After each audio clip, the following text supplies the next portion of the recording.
It's not something that I remember well from my childhood. I think I came to it later. I was sort of fixated on the Carry On films as a child, and especially Kenneth Williams, particularly before I read his diaries and realised all the terrible things that went on in his life. But Julian and Sandy was something that I remember sort of hearing, but probably not fully grasping just how, not just how outrageous they were, but how much they slipped under the radar. Particularly lines about their line about the in the Bono Law sketch about the criminal practice they have, which is so in your face. Charles and Fiona too were probably the other characters that I would have recognised from it, but it was sort of more limited. It was stuff that I'd come across in adult life, so I didn't really have that childhood experience of it, other than seeing people like Kenneth Williams and Betty Marsden in Carry On films.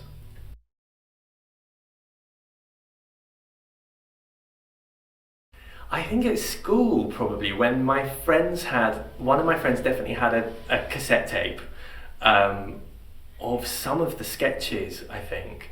But again, I probably would have been too young to really appreciate them, and I'm sure we just listened to them.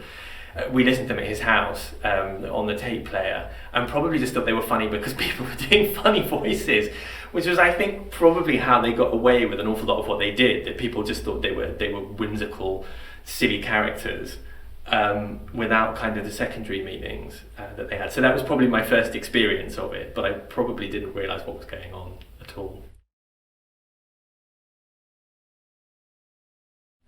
It's interesting. I find comedy very interesting to do in general, and I think people tend to assume that comedy sort of plays itself because you're making people laugh, and it's a much more immediate, demonstrable reaction than say performing classical drama or a tragedy.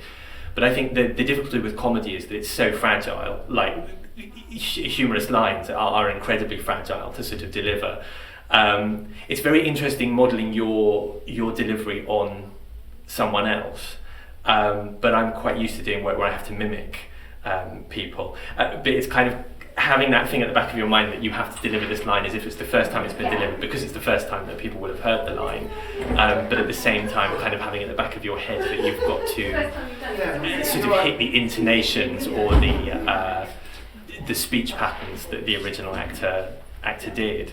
I did get very distracted when I was going through listening to the episodes that we've taken sketches from, because it's almost impossible not to get sidetracked and listen to more of the episode than you need to, and go off on tangents. And there was one line that I kept laughing at for days afterwards, which is not even one of my lines.